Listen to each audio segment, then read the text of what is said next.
Algebraic Structures, Lecture 15, Splitting Fields. Let us recall what we discussed during the previous lecture about one-element extensions of fields. Let K inside of F be a field extension. Assume that we have an element A in F such that F is obtained from K by adjoining this element F. In other words, F is the minimal subfield of F, which contains both K and A. Proposition: if A is transcendental, then F is isomorphic to the field of all rational functions over K, and so the dimension of F over K is infinity. Otherwise, A is algebraic, the dimension of F over K is finite, and F is isomorphic to the quotient of the polynomial algebra over K in one variable, modulo the ideal generated by the minimal polynomial of A. Proof: if A is transcendental, then we have actually proved this. This was one of the claims which we proved during the last lecture. If A is algebraic, then we have a map from the polynomial algebra with coefficients in K and the variable x to F, which sends the polynomial f of x to the value of this polynomial at the element A. And of course, by definition of the minimal polynomial of A, the kernel of this homomorphism is generated by this minimal polynomial. We know that this minimal polynomial is irreducible, and hence the quotient of k of x modulo this kernel, which is the same thing as the image of phi, is a field. And this implies all claims of our proposition. Here is an example. Consider the field which is obtained from the rational numbers by adjoining the square root of 2. This is of course a subfield of the field of all real numbers. The minimal polynomial of the square root of 2 over the rational numbers is x squared minus 2.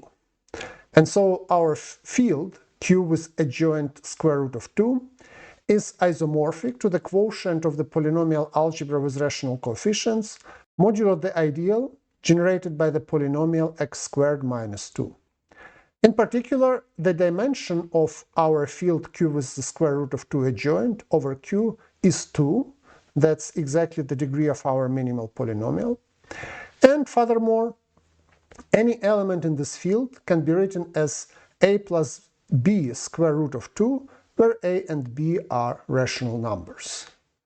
In particular, about inverses, we know that a plus b square root of 2 times a minus b square root of 2 is equal to a squared minus 2b squared. Therefore, the inverse to a plus b square root of 2 is the following element. It's a divided by a squared minus 2b squared minus b divided by a squared minus 2b squared root of 2. And here we know that both these expressions are rational numbers. Now let us discuss how we adjoin to a field a root of some polynomial. Let K be a field.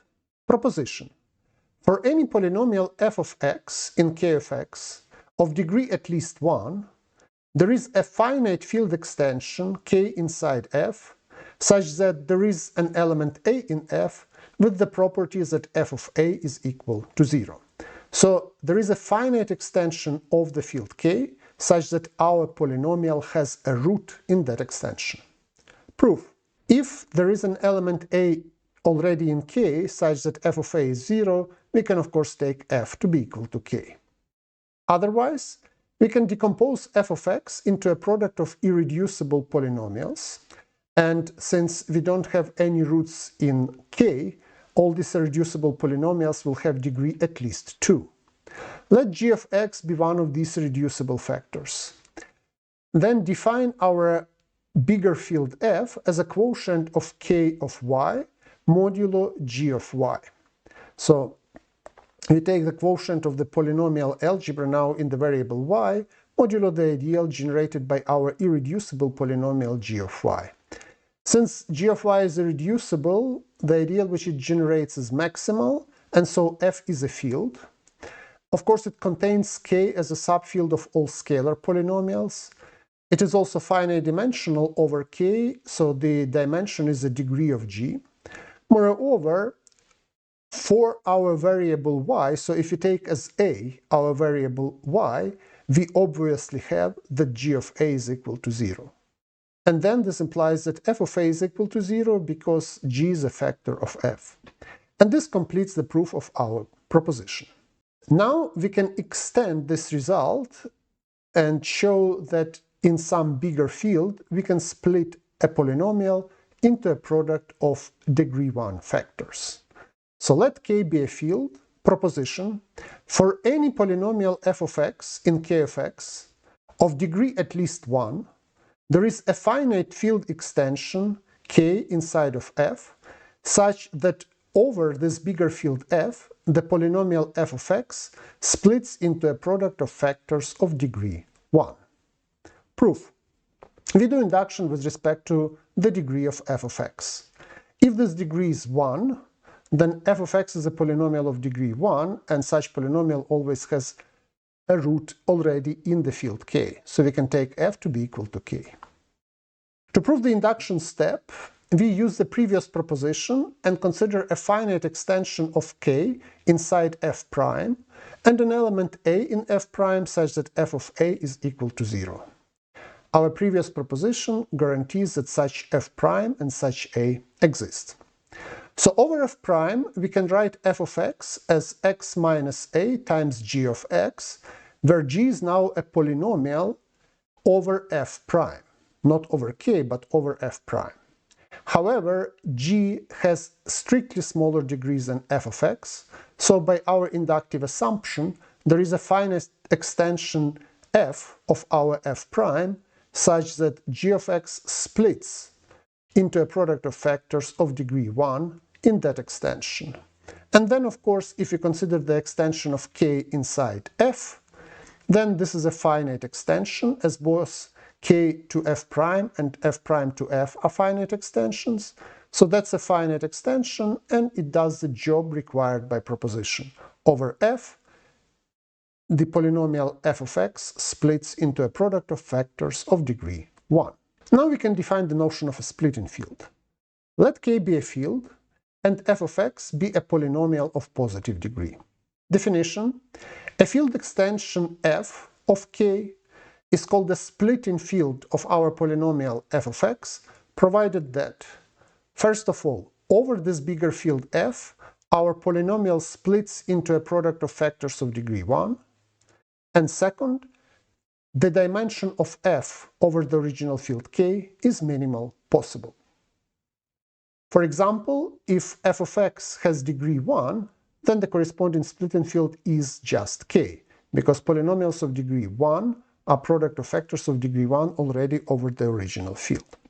And from the results of the previous slide, it follows that the splitting field always exists, and that it's a finite extension of k. And an interesting question to ask is how unique is a splitting field? So we can always construct some splitting field. The question is it unique or not? And in the remainder of the lecture, we will answer this. And in order to discuss uniqueness of splitting fields, we need some auxiliary results about homomorphisms between fields. First of these is the following theorem. Let iota from little k to bigger k be a field extension. Let phi from little k to f be a field homomorphism. Then there exists a field extension omega from f to L, and the field homomorphism psi from k to L, such that psi after iota is equal to omega after phi. In other words, the following diagram commutes. Here, as a left column, we have the extension of little k inside capital K, and on the right-hand side, the right column, we have the extension of f inside L. So phi is a homomorphism from little k to f, and so we have existence of psi from capital K to L, and already L is an extension of f, it also exists, such that this diagram commutes. Proof. Of course, if we can do the case when the capital K is obtained from the small k by adjoining one element A, then the general case can be proved by some kind of induction, like transfinite induction. In general, we leave that induction step as an exercise. So let's only do the first step, the adjoining of one element. Also note that we can extend our homomorphism phi from little k to capital F to a homomorphism from the ring of all polynomials over little k in one variable to the corresponding ring of all polynomials over capital F in one variable, in the obvious way. So phi acts on the coefficients of the polynomial. If our element A, which we adjoin, is transcendental, then of course capital K is just the field of rational functions over little k.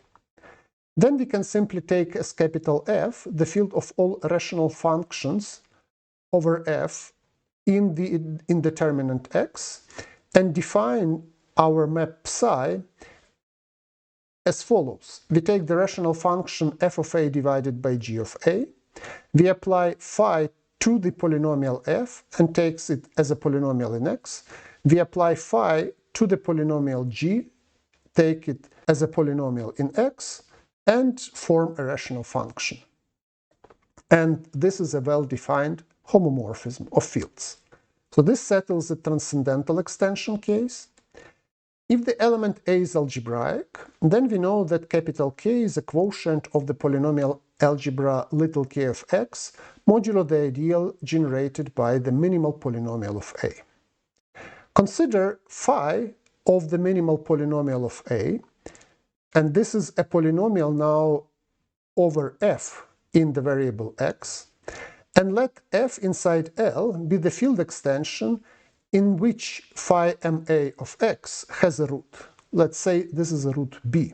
So this is guaranteed by our previous results. Now sending x to b and the scalars in k to the corresponding elements of f via phi gives a homomorphism from the polynomial algebra with coefficients in k over x to L, which sends the minimal polynomial of a to ma evaluated at b, which is 0. And so we can factor the kernel of this homomorphism, and the factor modulo the kernel is exactly our bigger field capital K, so this gives us a homomorphism from capital K to L. And this completes the proof. Now we can prove uniqueness of the splitting field. We formulate it as a following theorem. Let K be a field and f of x a polynomial with coefficients in k, which is not scalar. Let k inside capital K be a splitting field of f of x. Let k inside capital F be some field extension such that our polynomial f of x factors into a product of polynomials of degree 1 over this field capital F. Then there is a field homomorphism from the splitting field K to our capital F that is the identity on little k. Proof. From the previous theorem, there is a field homomorphism psi from capital K to some extension f prime of f, that is the identity on k. That's exactly the statement of the previous theorem. Of course, this homomorphism sends roots of f of x to roots of f of x. And by assumption, f of x splits into a product of polynomials of degree 1 over f, all roots of f of x belong to f. So if we take our psi, look at the image of psi, this is a subfield of f prime. We intersect it with f and take the preimage of this field. So the intersection of two fields is a field. We take the preimage under psi, we get a subfield of k, which contains both k and all roots of f of x. So over this field, the polynomial splits into a product of elements of degree 1. However, we assume that capital K is a splitting field, so that's a field of minimal possible dimension over little k. So due to this minimality assumption, k should be equal to this preimage. And this means exactly that the image of psi belongs already to F, so F prime can be forgotten and we have a homomorphism to F. And this completes the proof of the theorem. Here is a consequence. Corollary: a splitting field of a polynomial is unique up to isomorphism. Proof: if capital K and capital F are two splitting fields of some polynomial f of x over little k of x, then by the previous theorem we have homomorphisms phi from capital K to capital F and psi from capital F to capital K. But both f and k are finite dimensional over little k, and both phi and psi are injective linear maps. Field homomorphisms are injective. And so this means that f and k should have the same dimension over k, and also phi and psi should be bijective linear maps. And this completes the proof. Let us note, so we have just proved that a splitting field is unique up to isomorphism. However, let us remark that the isomorphism between k and f is not unique in general. Here is an example.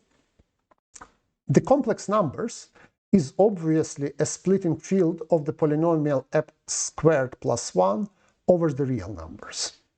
So over the real numbers, that's an irreducible element, and the complex numbers, which are just two-dimensional over f, over the complex numbers it splits as x minus I times x plus I, where I is the imaginary unit. So this implies that the complex numbers is really the splitting field of this polynomial over R of x. However, we have two different automorphisms of the complex numbers which preserve the real numbers. So it's the identity and the complex conjugation, which sends a plus bi to a minus bi. So we have two different automorphisms of complex numbers which both fix the real numbers, and our polynomial was a polynomial over the real numbers. So this shows that the isomorphism is not unique in general. Let us do one example. Let us construct the splitting field of the polynomial x cubed minus 1 over the rational numbers, and this splitting field we denote by f. To start with, we note that x cubed minus 1 already splits as x minus 1 times x squared plus x plus 1. Hence f is also a splitting field of the polynomial x squared plus x plus 1. That's a polynomial of degree 2 with rational coefficients. The roots of this polynomial are minus 1 plus minus the square root of 3 times I divided by 2. So we denote them by xi plus and xi minus. And we know that these are pure complex numbers, so these are not rational, not even real numbers. So this polynomial has two roots which are not even real numbers. Since this polynomial has degree 2, it is irreducible over the rational numbers because it doesn't have any rational roots.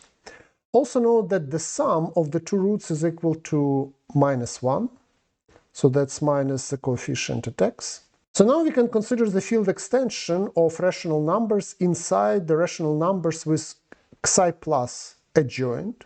And xi plus, it's a root of x squared plus x plus 1, and x squared plus x plus 1 is the minimal polynomial of xi plus because it's irreducible. And so q with xi plus adjoint is isomorphic to q of x modulo the ideal generated by x squared plus x plus 1. That's a finite extension. In fact, it's an extension of degree 2. And over this extension, our polynomial splits because there it has the root xi plus and also xi minus, which is equal to minus 1 minus xi plus. And this means that this extension of degree 2 over the rational numbers is indeed the splitting field of that polynomial x cubed minus 1. So the splitting field is the extension of rational numbers with xi plus adjoint, and that's of course a subfield of the complex numbers. Next very important result, which we will prove, is the result about the linear independence of homomorphisms. Theorem: let G be a group and K a field. Let phi I, where I is between 1 and k, be pairwise different group homomorphisms from G to the multiplicative group of k. Then these homomorphisms are linearly independent as functions, and the latter means that for any collection of scalars C1 and so on Ck, not all zero, there is an element G in G such that the sum over I of Ci times phi I of G is not zero. Proof: we do induction on K.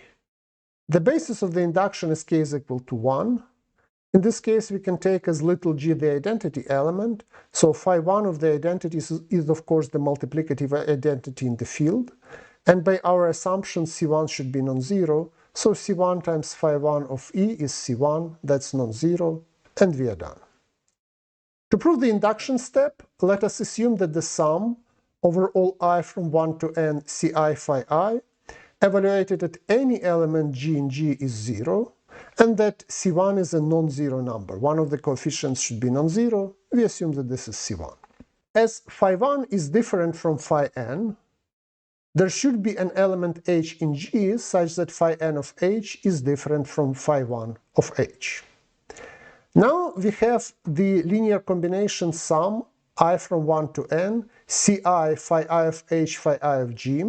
So since phi I is a homomorphism, we can rewrite it as a sum over I from 1 to n, Ci phi I of hg, and that's 0 by our assumption. On the other hand, we have the sum I from 1 to n, Ci phi n of h times phi I of g. So here phi n of h just a scalar, we move it out. We have phi n of h times the sum over I from 1 to n, Ci phi I of g, that's 0 because the sum is 0. If we subtract one from the other, we get a sum I from 1 to n minus 1, Ci times phi n of h minus phi I of h times phi I of g, so that is 0. First of all, we have killed one summand. The summand for I is equal to n, because then phi n of h minus phi n of h is 0, so that summand disappears. And the first summand has a non-zero coefficient, because C1 is non-zero, and phi n of h is different from phi 1 of h. And now we have a linear dependence of n minus 1 elements, and this contradicts our inductive assumption, and this contradiction proves our statement. This theorem has the following consequence. Corollary: let phi I, where I is between 1 and m, be pairwise different homomorphisms of a field K, capital K, into a field capital F. Let little k be the subfield of the capital K, which consists of all elements A, such that phi I of A is equal to phi j of A for all I and j. Then the degree of the capital K over the little k is at least n. Proof: let us assume that this degree is n and is strictly smaller than n. Let b1 and so on bn be a basis of the capital K over the little k. Consider the space capital F up to the power n, and in this space the vectors vi, where I is between 1 and m, and these vectors have the coordinates phi I of bj, where j is between 1 and n. So we have m vectors in an n-dimensional space, and m is strictly bigger than n. So these vectors must be linearly dependent. Hence, there should exist scalars C1 and so on Cm in capital F, not all 0, such that the sum over I Ci times Vi is equal to 0. Now take any element d in capital K. We can write this d as a linear combination of our basis bj, that's a basis of capital K over little k, with coefficients dj from little k. Note that phi I of dj doesn't depend on I by our definition of little k. Now let us compute the sum over I from 1 to m, Ci applied to phi I of d. So we rewrite phi I of d as the sum over j from 1 to n, phi I of dj, phi I of bj, because d is this linear combination. Then we know that phi I of dj doesn't depend on I. We can move it through the sum over I and get the sum j from 1 to n, phi I of dj, and then sum I from 1 to m, ci phi I of bj. But this inner sum is now 0 because of our choice of ci's, and so the whole thing collapses to 0. But this contradicts our theorem because our phi i's are pairwise different homomorphisms from the multiplicative group of the capital K to the multiplicative group of the capital F. Let's do one example of how this theorem looks like. So consider the field C of complex numbers. Consider the following two automorphisms of C. We have the identity automorphism, and we have the complex conjugation. So this is the automorphism which sends a plus bi, where a and b are real numbers, to a minus bi. So these are two different automorphisms of C, and the field on which they coincide is exactly the subfield R of all real numbers. So a plus bi is equal to epsilon of a plus bi if and only if b is 0. So if and only if our number is a real number. And the dimension of C over R is 2. So we have two automorphisms which are different, and they coincide on a subfield of codimension 2. Another example. Let's now compute a less trivial splitting field. Consider the field Q of all rational numbers and the polynomial x cubed plus 2 with rational coefficients. What is the splitting field of this polynomial? So let's call that splitting field f. Let's compute it. Of course, we know the complex root of this polynomial. So these are minus the cubic root of 2, then the cubic root of 2 times 1 plus square root of 3i divided by 2, and the cubic root of 2 times 1 minus square root of 3i divided by 2. And so the splitting field f should be the field of rational numbers with these three elements added. Let us note that we can simplify it. In fact, it is enough to add just the cubic root of 2 and 1 plus square root of 3i divided by 2. Let's denote this field by f prime. Of course, adding cubic root of 2 or minus cubic root of 2 doesn't make any difference, so it's only a question of two elements here versus one element here. But the product of the cubic root of 2 times 1 plus minus square root of 3i divided by 2, these are the elements in f prime. So this means that f is actually a subfield of f prime. And on the other hand, 1 plus square root of 3i divided by 2 is the inverse of the cubic root of 2 times one of the roots of our polynomial. This, of course, belongs to f, and this implies that f prime is a subfield of f. And so they both are a subfield of each other, so they coincide. Next, note that the polynomial x cubed plus 2 is irreducible over q. For example, we can use the Eisenstein's criterion. So we take the prime number 2, it divides all coefficients except for the leading coefficient 1, and 2 squared, which is 4, it doesn't divide the free term. So by Eisenstein's criterion, that's an irreducible polynomial over Q. And this means that if you take the polynomial algebra over Q in one variable and factor out the ideal generated by that polynomial, that will be a field. And in that field, x cubed plus 2 will have a root. We denote this field by capital K. And by construction, the dimension of capital K over the rational numbers is 3, because this is a polynomial of degree 3. The question is, will K be the splitting field already, or is the splitting field strictly bigger than K? Note that sending y to minus cubic root of 2 defines a homomorphism, let's call it phi I, from capital K to C. So we can send a root of that polynomial to this particular root, that will be a homomorphism. We call it phi I.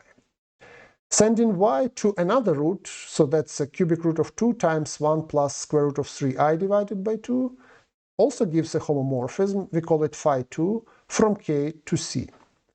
Or we can send y to the third root, complex root of our polynomial, and this will give us a third homomorphism, which we call phi 3 from K to C. So we have three different field homomorphisms from our field capital K to complex numbers. Therefore, the subfield on which they coincide must have index at least 3 in K. And so this must be the field Q of rational numbers. That one has index 3. Note that the image of phi1, if we denote it by K prime, that obviously belongs to real numbers because that's a real number. And therefore, this image cannot be the splitting field because the splitting field contains complex numbers which are not real numbers. This means that our capital K is not the splitting field of our polynomial. So our polynomial does not split over the image of phi1, and so over that image it can only split as x minus the root which we have, which is minus the cubic root of 2, so we'll have x plus the cubic root of 2 times something, some polynomial g of x, of degree 2 over that field, and that polynomial should be reducible. It will not have roots in that field. Then the splitting field of f of x should be the quotient of k prime of x modulo the ideal generated by this irreducible polynomial g of x, because that has degree 2. As soon as we add one root, we split it. So f over k prime, this degree is equal to 2 because of this argument. And so the degree of f over q, that is equal to the degree of f over k prime times the degree of k prime over q, which is 2 times 3, which is 6. And we have, for example, the following basis of f over q. So we can take 1 minus the cubic root of 2, and then the cubic root of 2 squared, cubic root of 4. Then we take 1 plus square root of 3i divided by 2, and then the product of it with minus cubic root of 2 and the cubic root of 4. So we have 6 elements which form a basis of our splitting field over the rational numbers. So we have the field extension of k prime inside f, and we also have the field homomorphism phi2 composition with phi1 inverse from k prime to f, which sends our root minus the cubic root of 2 to another root, the cubic root of 2 times 1 plus square root of 3i divided by 2. And this homomorphism is the identity on the rational numbers. Therefore, there is a field extension f inside some f tilde such that we can extend phi2 after phi1 inverse to a homomorphism psi from f to f tilde. At the same time, psi must send 1 plus square root of 3i divided by 2 to either this element or 1 minus the square root of 3i divided by 2, as both these elements belong to f, and together they form a polynomial. They're roots of the polynomial of degree 2 with rational coefficients. As f has a basis over q which consists of products of our minus cubic root of 2 and these two elements, and both these elements are sent to f by our homomorphism psi, it follows that the image of psi belongs to f.